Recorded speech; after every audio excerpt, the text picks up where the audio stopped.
In this video, we're going to look at the mean value theorem.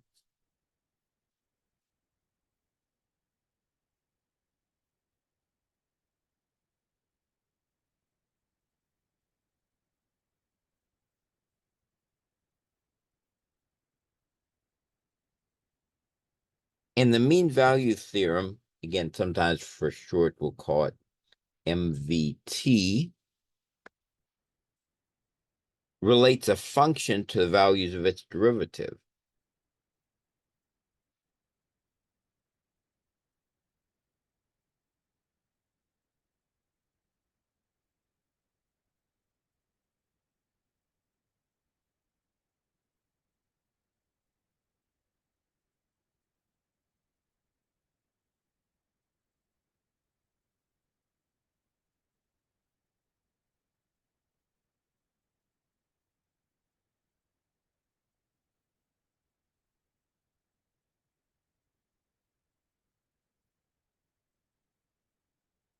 And first, we'll talk a little bit about a relative maximum and relative minimum of a function. So suppose that you have a function from the interval I to the reals,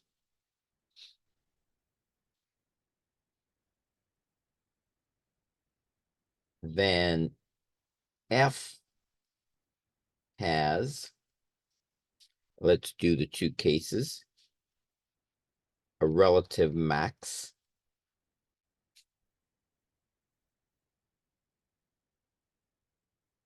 at C if there exists a delta greater than 0 such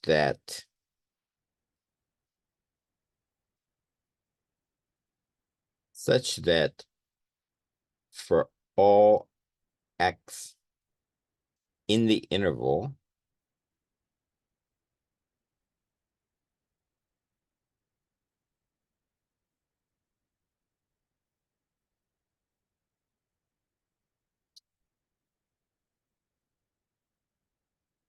C minus delta to C plus delta,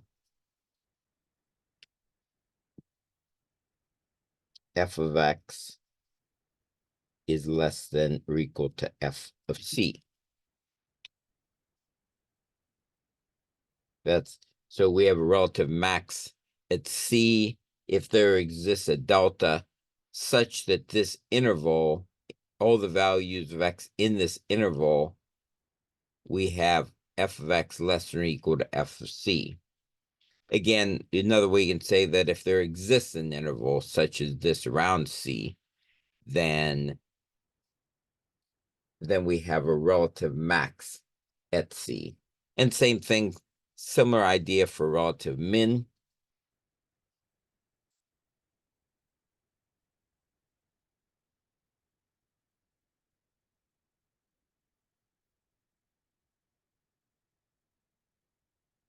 If there exists a delta greater than 0, such that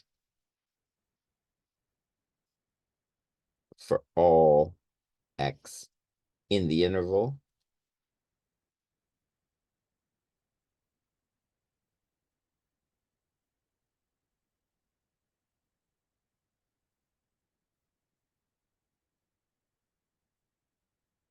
say C minus delta, C plus delta, that f of x is greater than or equal to f of C.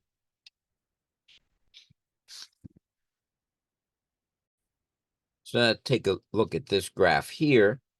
You can see that this is a local min because it's the lowest point in its neighborhood. This is the local max, so it's the highest point in its neighborhood. This is a local min because it's the lowest point in its neighborhood. Now we'll just look at a couple of these. Like, let's say if you look at this C1 here, that looks like a max. And so you can always find an interval we can take C1 minus delta and C1 plus delta, and all the points in that neighborhood will give you function values less than that maximum. So this would be a local max or a relative max.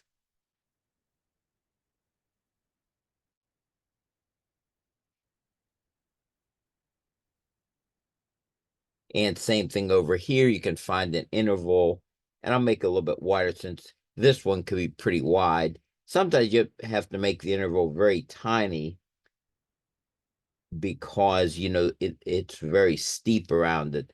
But this time, this one, we can make the interval fairly wide. So C2 minus delta, C2 plus delta. So you can see anywhere in this interval here, if you put values of x into the function, they'll always be greater than or equal to the function value at the point C2. So this is going to be a relative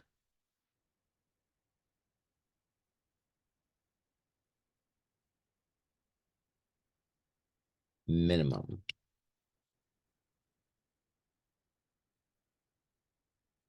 And you learned this in calculus. This is just kind of putting it, stating in a different way. And again, over here, we could do the same thing with this point. This point is going to be a relative min, etc. So that gives you a pictorial view of what we just talked about.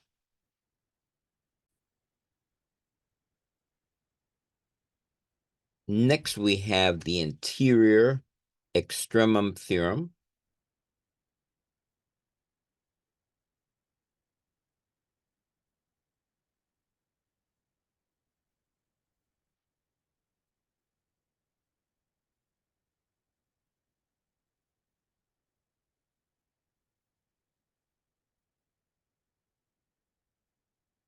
And this theorem is stated this way. Let C be an interior point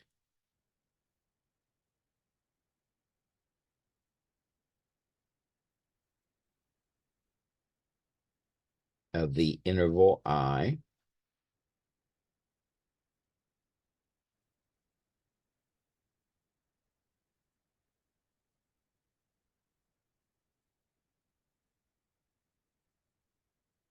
at which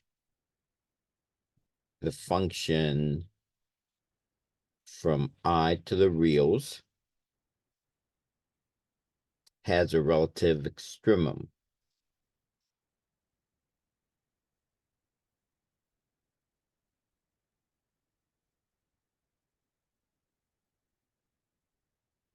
Can that be a relative max or min?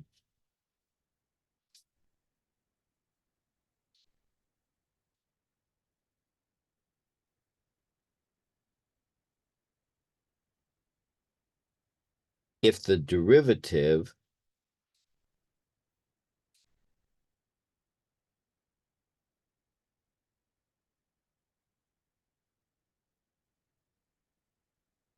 exists at C,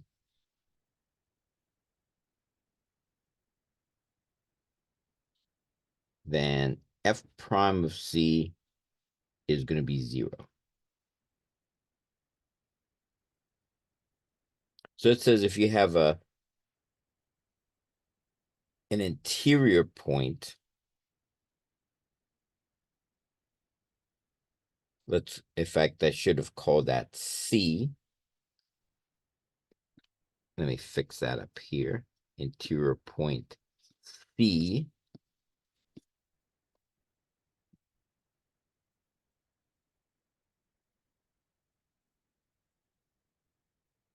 of the interval I, at which the function has a relative extremum, relative max or relative min. If the derivative exists at C, then f prime of C is 0. So we have like an interior point at which we have a relative max or min. Then we're going to have the derivative of that is going to be 0. And so we can take a quick look at that.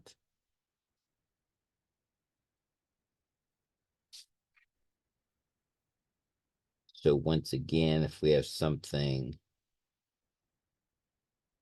like this, so we have like our interval. Let's say this is our interval I.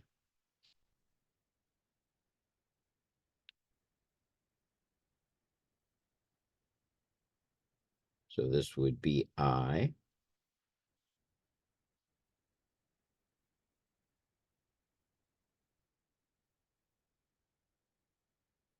And we have our function value here. Then you can see right here at this point, let's call that C1.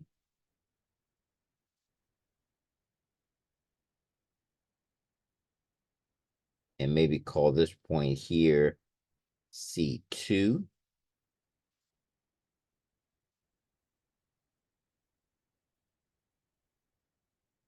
Now notice at the minimum, the derivative is 0. Remember, that means the slope is going to be 0. And also at the max, the slope is going to be 0, like this. So f prime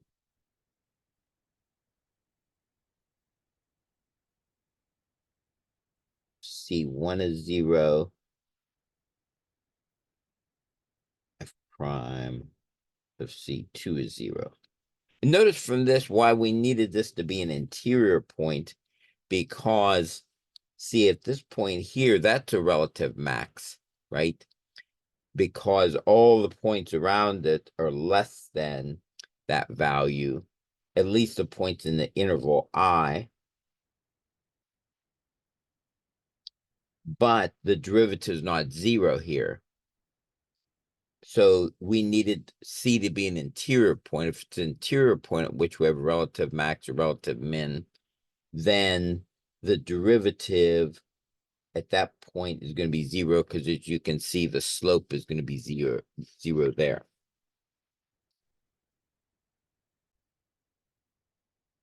Yeah, and so sometimes they would have a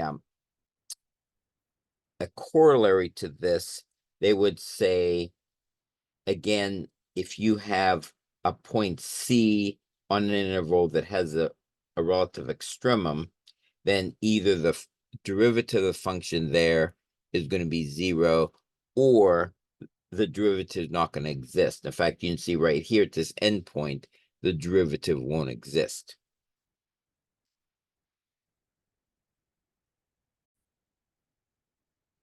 And next, we're going to take a look at Rolle's theorem.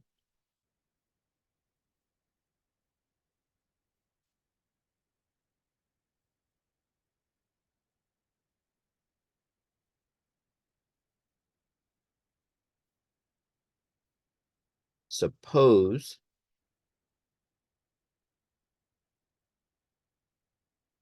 that the function f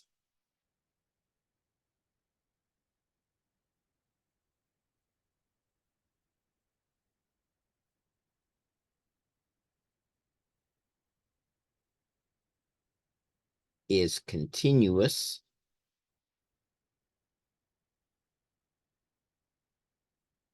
on the closed interval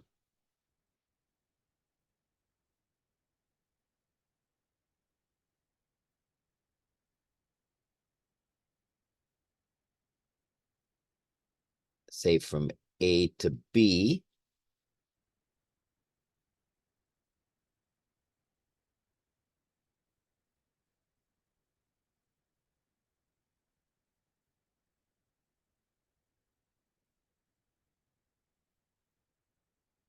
and the derivative exists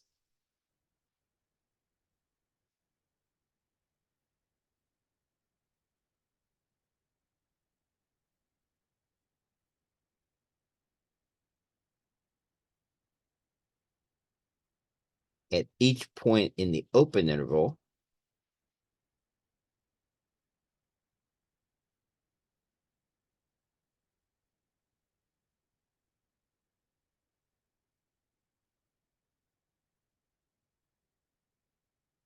a to b, the derivative of the function exists in this open interval, and f of a equals f of b equals 0,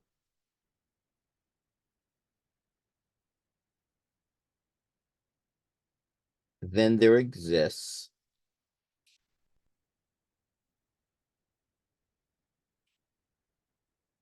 at least one point C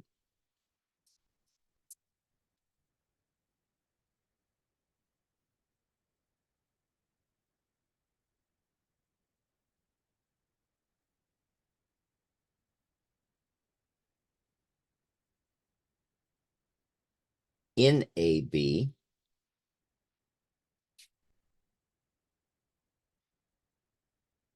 such that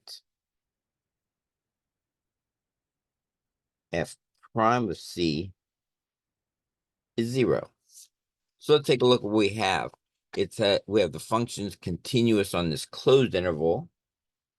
The derivative exists at every point in the open interval, again, just inside that closed interval. And the function is at A is 0 and B is 0. Then there's at least one point C in this interval such that the derivative is 0. So once again, you can see that pictorially pretty easily. Again, this is called Rolle's theorem.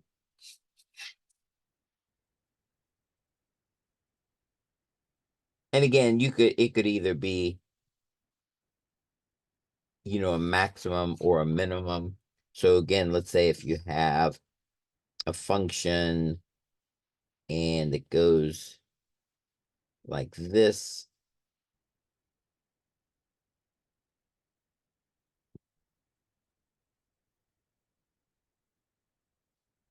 and you can see there's a couple of spots there where it's 0, so we can call this A, call this B. Then somewhere in between here, there's got to be a C at which the derivative is 0. So you can see it's going to be like right over here.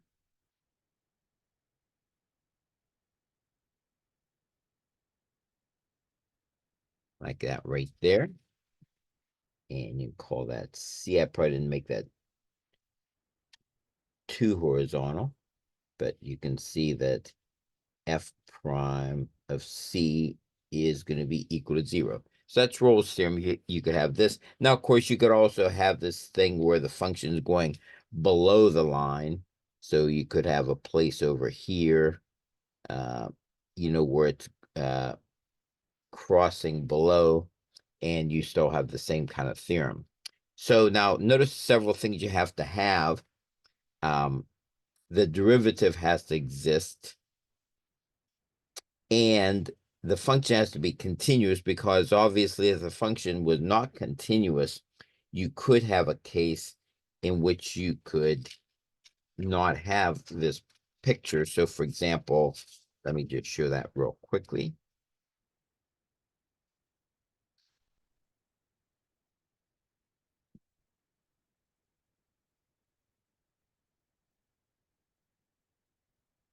So let's say you could have a function like this.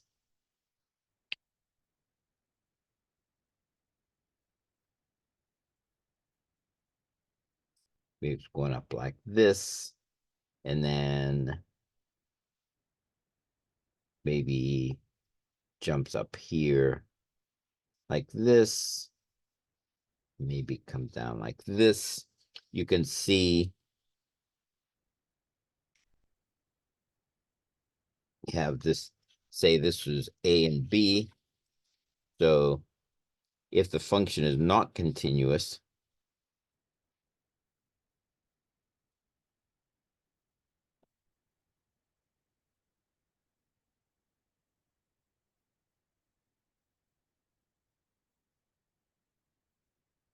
on AB, there's no guarantee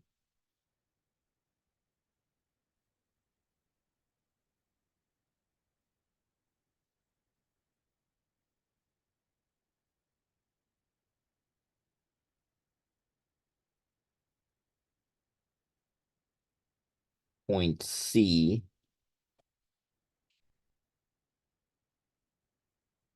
in AB exists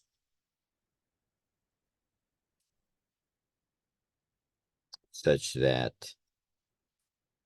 f prime of C is 0. As you can see from this picture here, we have everything else.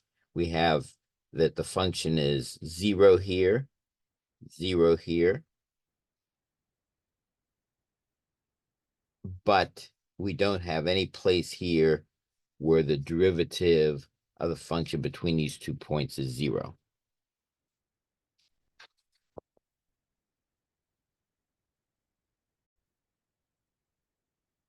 Something very closely related to Rolle's theorem is called the mean value theorem.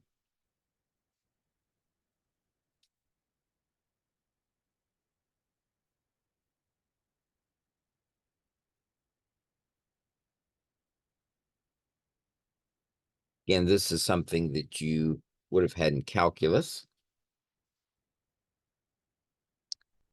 And so suppose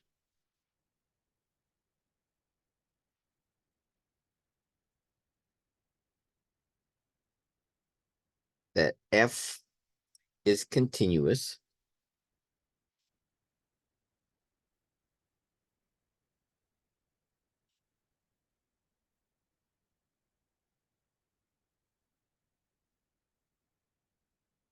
in the closed interval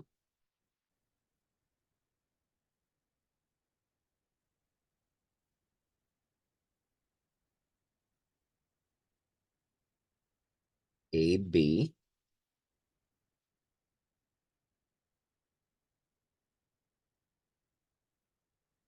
and that f has a derivative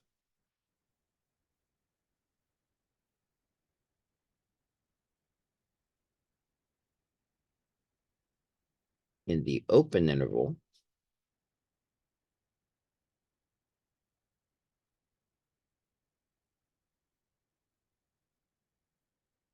AB, then there exists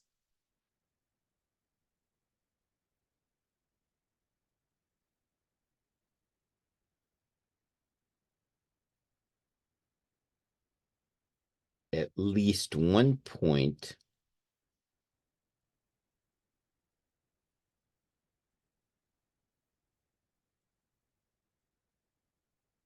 C in that interval such that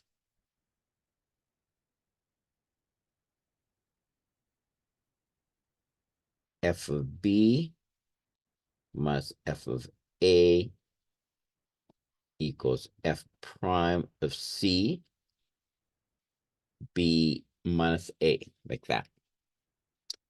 So this is called the mean value theorem. So you have a continuous function, and once again, I left off the function f. Let's put that on. Function f is continuous on the closed interval. So the function f is continuous on the closed interval. And that f has a derivative in the open interval, AB, then there exists at least one point in that open interval such that FB minus FA is equal to the derivative of FC times B minus A. So at first that looks a little bit mysterious. So where does this come from? So rewrite this we can rate this as, if we divide through by b minus a and switch things around a little bit, f prime of c is equal to f of b minus f of a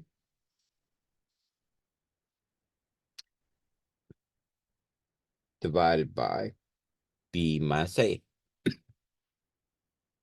And so now, notice what this is.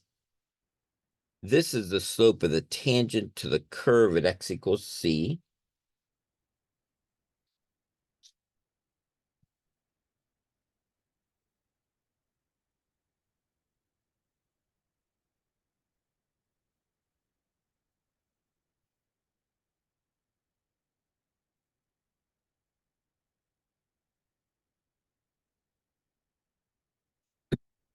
And the right-hand side is the slope of the line that connects the points A, FA, and B, FB.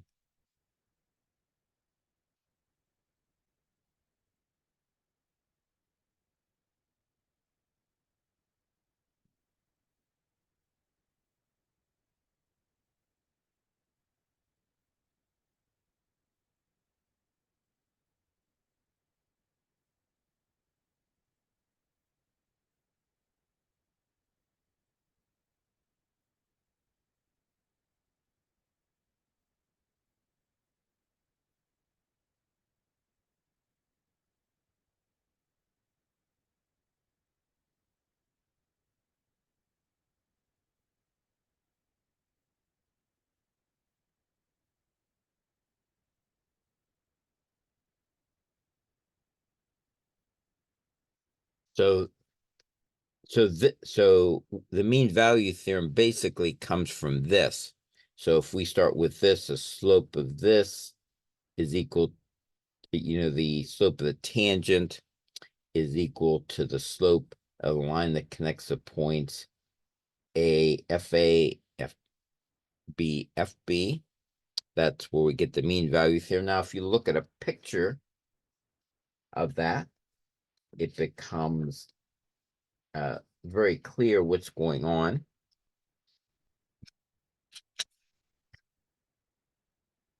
So here we have a function, and it's continuous from A to B, including the endpoints. And the derivative exists inside of A and B. And so you have this function here. So like this is the function fx. And you can see it's going up around like this. And so if you take the point A and the point B and draw a line between those 2 points here, like this. So we'll draw that line. We draw that line right there. And the slope of this line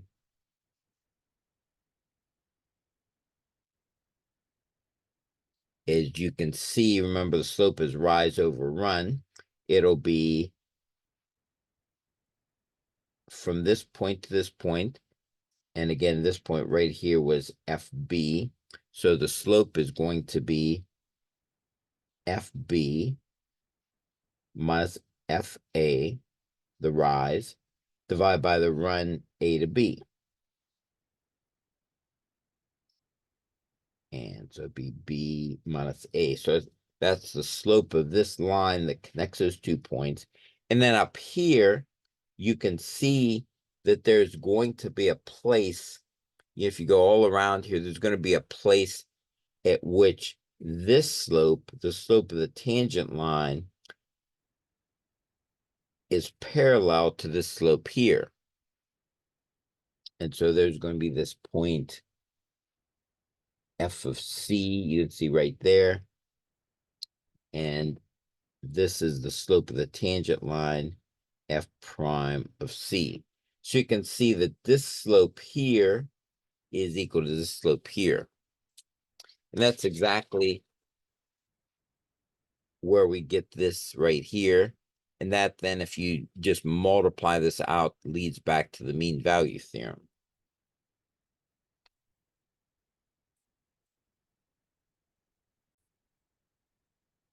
There's some interesting applications of the mean value theorem.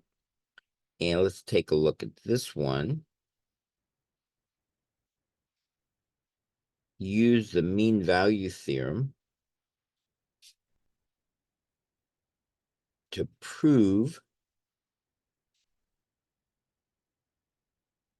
that the sine of x minus the sine of y is less than or equal to x minus y. So let's see what this is saying. This is saying that if you take any points x and y, take the difference of the sines of those two, put sine of x, sine of y in here, find the difference of those two, that's always going to be less than or equal to the difference of the two original points you put in, the two original values you put in with the absolute value on the outside. So let's take a look at this, see what we can do with this. And once again, sometimes you can sort of play with these a little bit to try to get an idea what's going on. Let's maybe try to rewrite this. Let's maybe divide this out.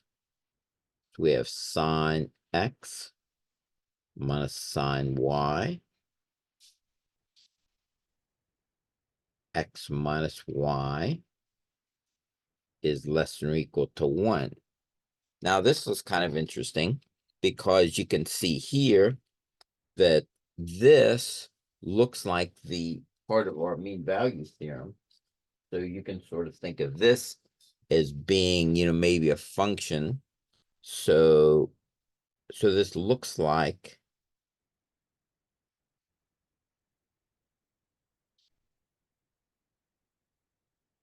maybe a function, let's say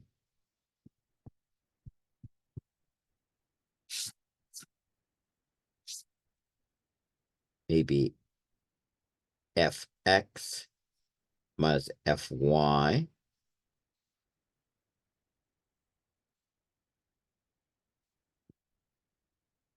x minus y, like that, is less than or equal to 1. So again, that's starting to look very much like part of what we have for the mean value theorem.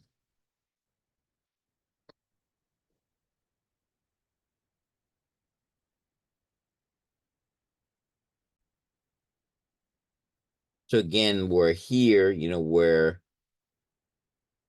your function value, where f of x is equal to the sine of x, like this. And so let's take a look at the mean value theorem here. So let's take this as our function and take a look at the mean value theorem. And again, so this is our function. And for the mean value theorem, remember, we needed to have the derivative of the function.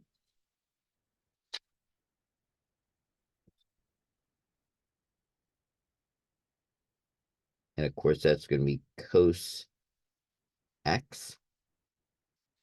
And so let's apply the mean value theorem. So it says that f prime of c is equal, say, to, or f of a, f of b minus f of a divided by b minus a.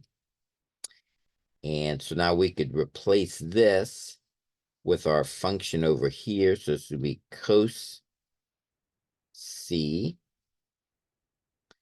is equal to, and let's put these 2 points in here. We'll do f of x minus fy,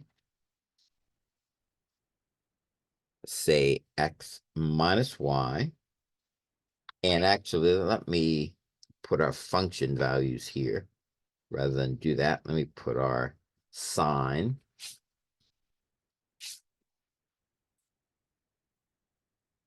Sine x minus sine y like this. Now we're getting closer to what we want to prove up here. So now one thing to remember, okay, what's the maximum value the cosine can be? So the max value that the cosine could be is 1, and the minimum is going to be what, like -1, huh? And so that means, so since this is equal, then what's in here always has to be, and since these two are equal, let me write it this way. This always has to be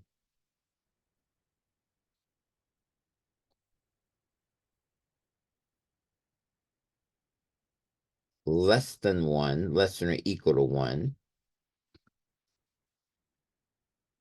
no matter where we're at. And it also has to be greater than or equal to -1, because it's equal to the cosine, and this is the range of the cosine. Now, of course, you remember this looks like the absolute value. If you undo this and do the absolute value, you'll get sine x, sine y, x minus y is less than or equal to 1. Then finally, for the last step, to get what we wanted to prove originally, just multiply the denominator out. And finally, you can say sine x, sine y is less than or equal to x minus y, like that. And there you have it.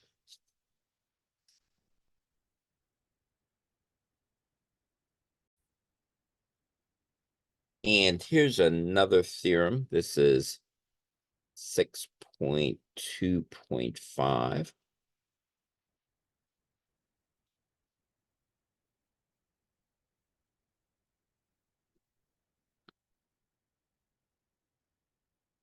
Suppose f is continuous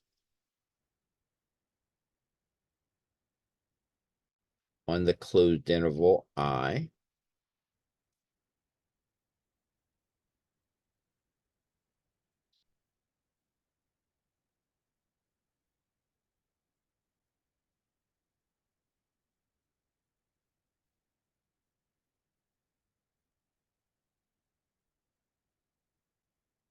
and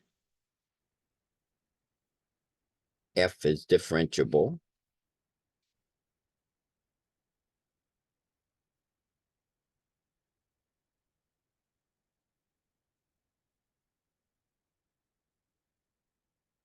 on the open interval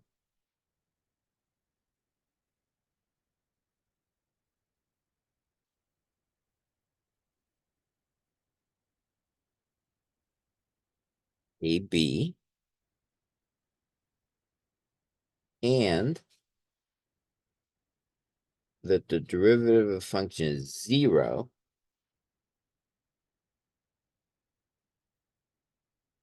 for all x's in AB,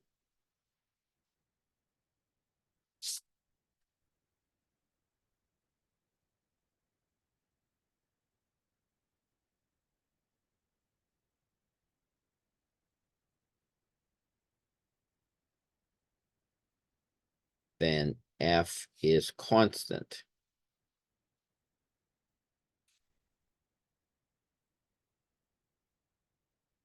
on I.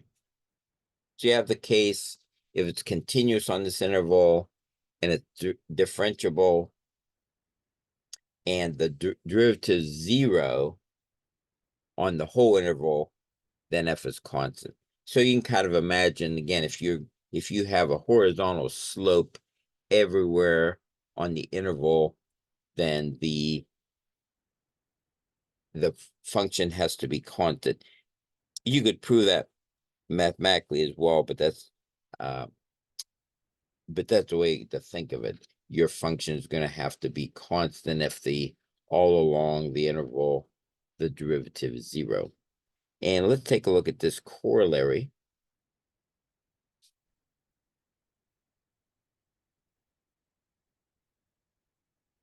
Suppose f and g are continuous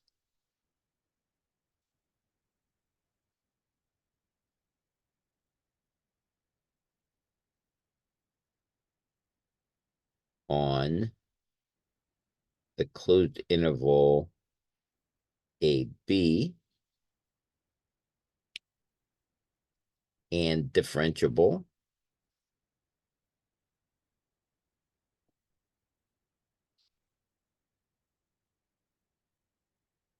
on the open interval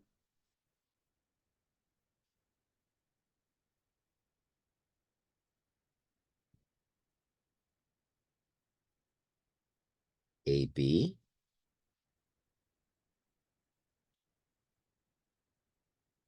and f prime of x equals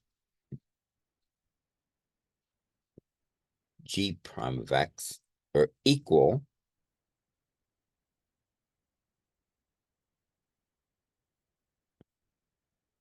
for all x in the interval AB. So you have two functions such that the derivatives are equal all the way in this interval. Then there exists a c, a constant,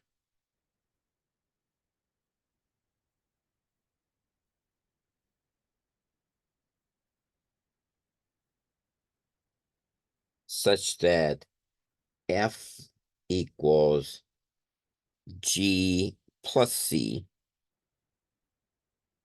on I.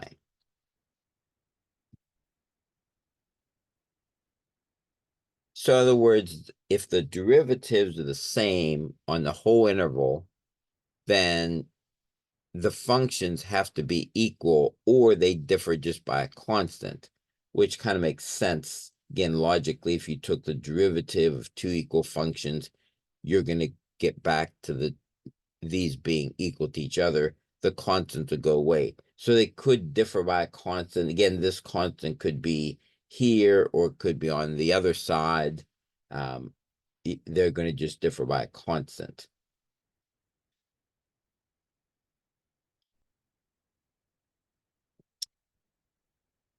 And now we're going to take a look at increasing and decreasing. Again, this is something you've done previously a lot, both in calculus and in real analysis. 6.2.7 theorem. Let f be a function from the interval I to the reals and differentiable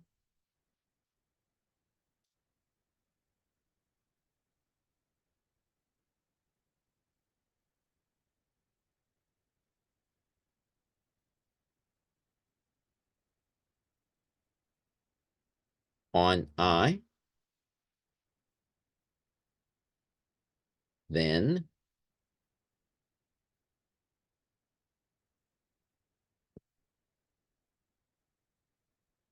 f is increasing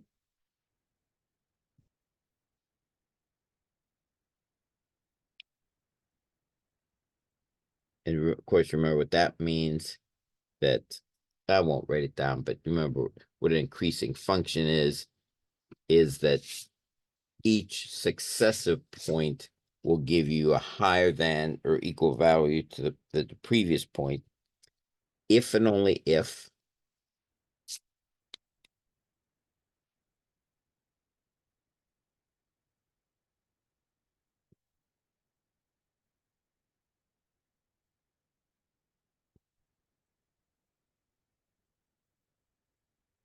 f of prime at x is greater than or equal to 0 on the interval I. And it's decreasing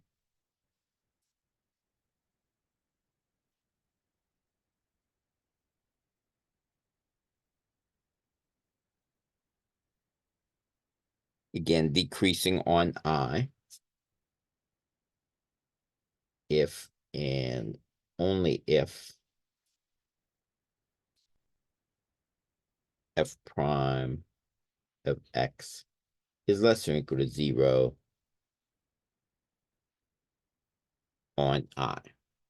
So again, remember the derivative is a slope, so that makes a lot of sense.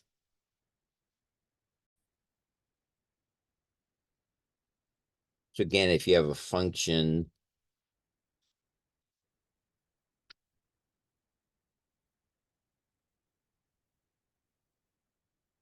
say for example, let's say you have a function like this.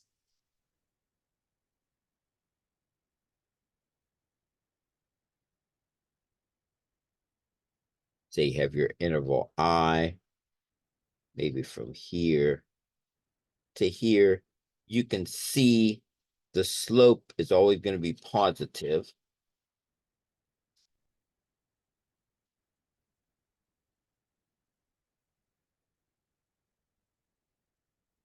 Slope is going to be positive. If I can make it nicely. All along here. You can see the slopes are positive. And again, that's, remember, the slope, of course, is going to be the derivative.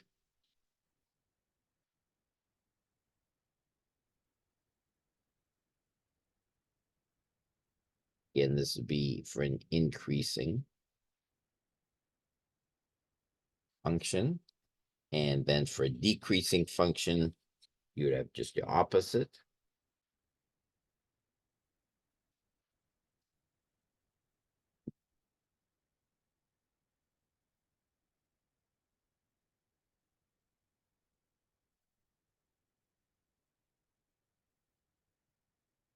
Say if your function's going down,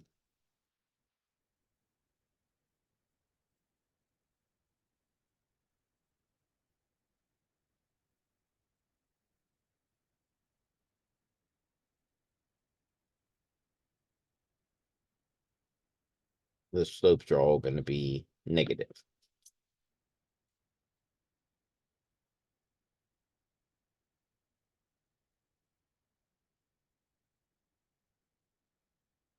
Along there.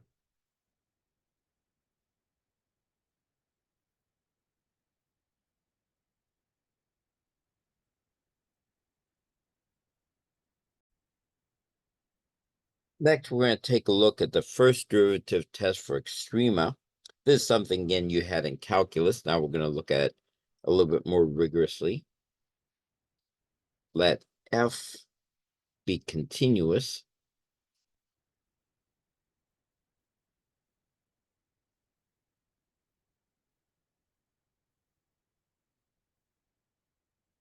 On the interval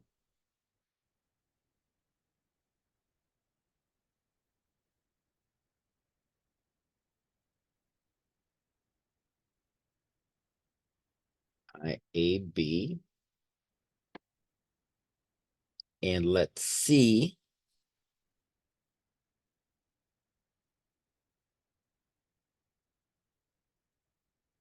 be an interior point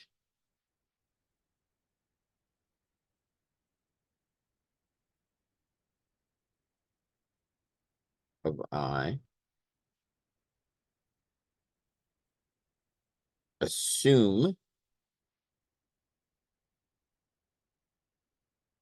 that f is differentiable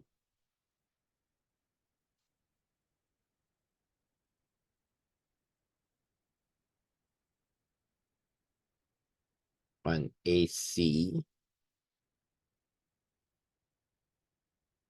and CB, then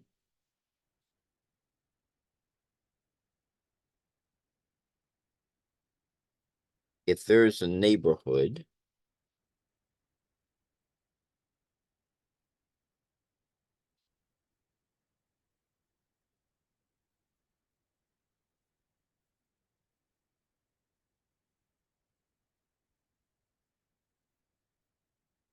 again, like we've talked before about neighborhoods, say from C minus delta, C plus delta, that's a subset of the interval. So there's some neighborhood such that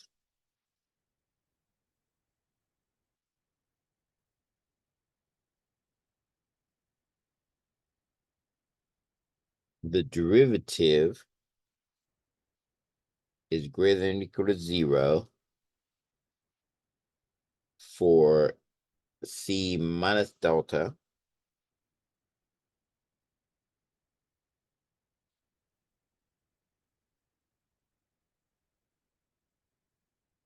to C, and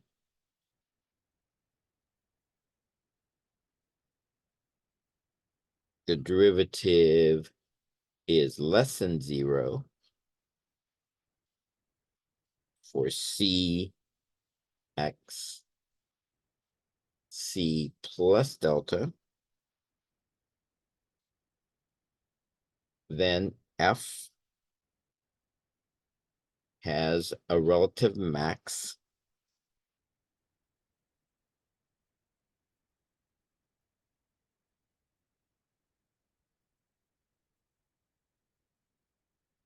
at C.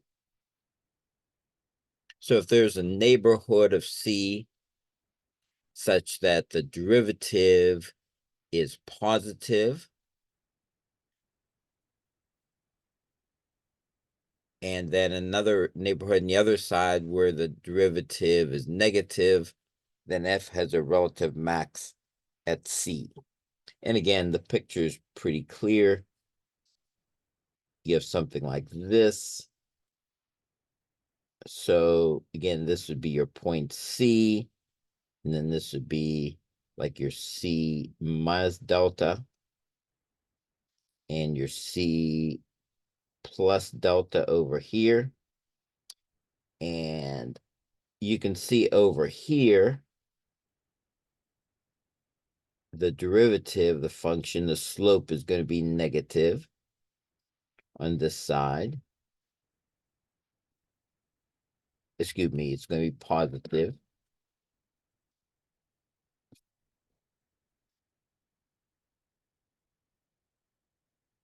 And over here,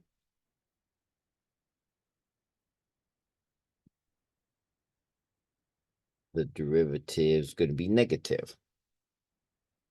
So if there's a neighborhood of C in which, like, say, to the left of C, the slopes are all positive, and to the right of C, this interval here, the derivatives are negative, then there's going to be a relative max at C.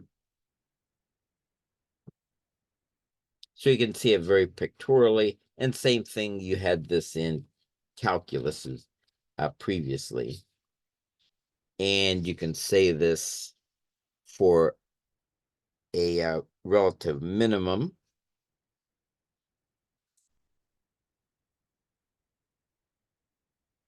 If there is a neighborhood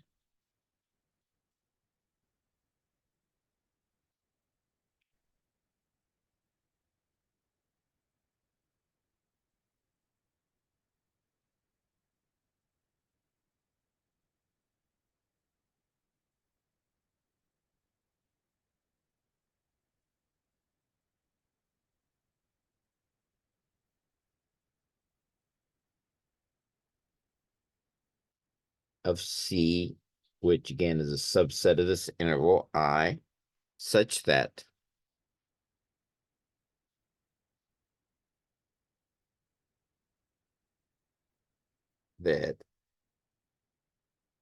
F, the derivative is less than 0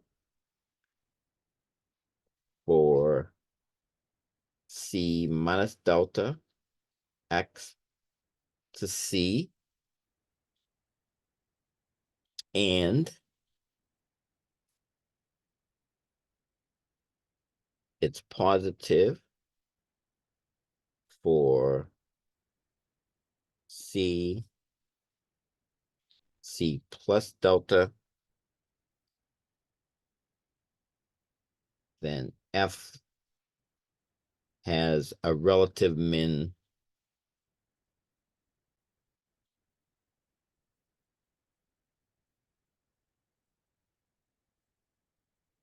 at C. Once again,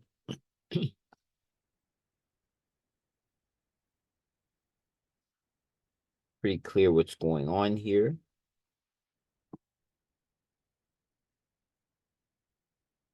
There's some kind of function, like this. And let's say this is C here. Let's say C minus delta, C plus delta. There's some delta interval around C such that, and again, it's within the interval, and such that on the left side, the derivatives are all negative. So means the slopes here are going to be negative. The slopes of the tangent.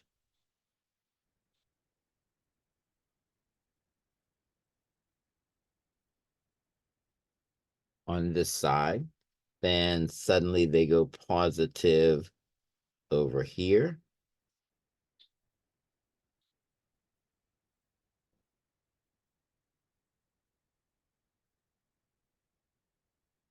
Then we have a relative minimum at C.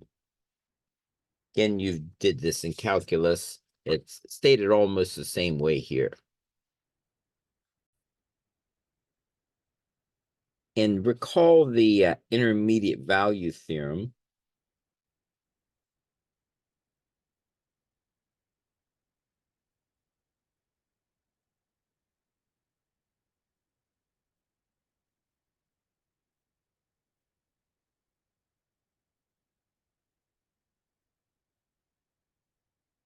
Which basically says if F is continuous on some interval say AB, and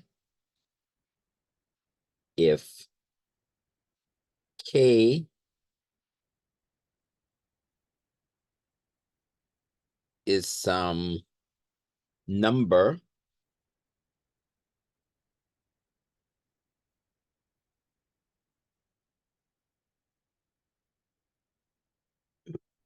between F of A and FB,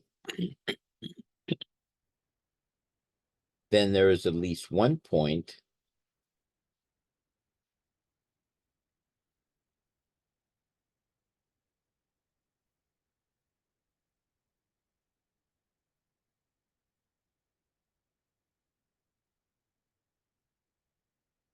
C in the interval AB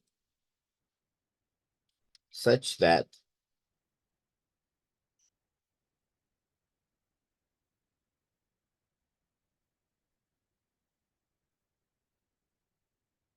F prime C is equal to that K. Excuse me, F of C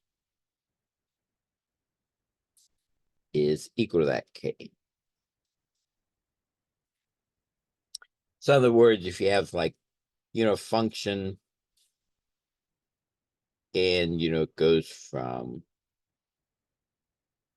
somewhere like this, and you have like an A and a B and F of B f of a, you can produce any function value between a and b, again, as long as the function is continuous. As long as it's continuous on a and b, and you have f of a is this, fb is this, you can always find the value between a and b, calling it c, that will produce this, say, k in between here. In other words, you can always find the c like that. Now we have the exact same property for differentiable functions, as long as they're differentiable on the whole interval. And this is Darboux theorem.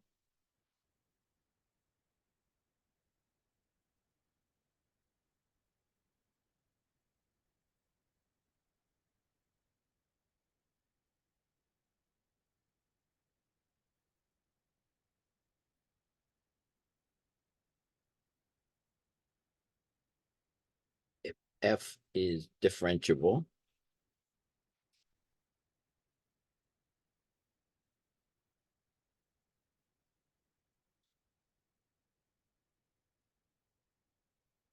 on the interval I from a to b,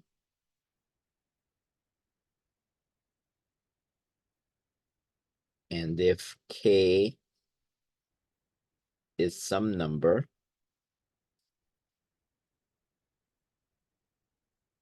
that's between f a prime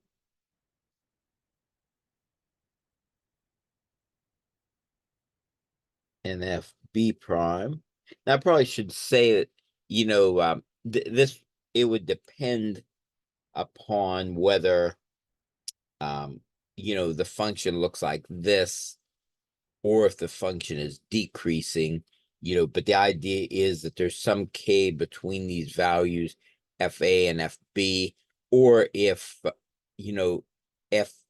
is bigger than fb, we would have this switched around. But the main idea, if k is some number between these two, then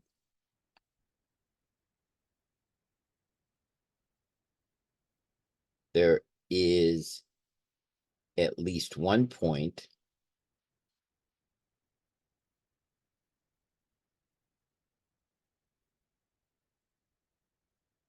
C in AB such that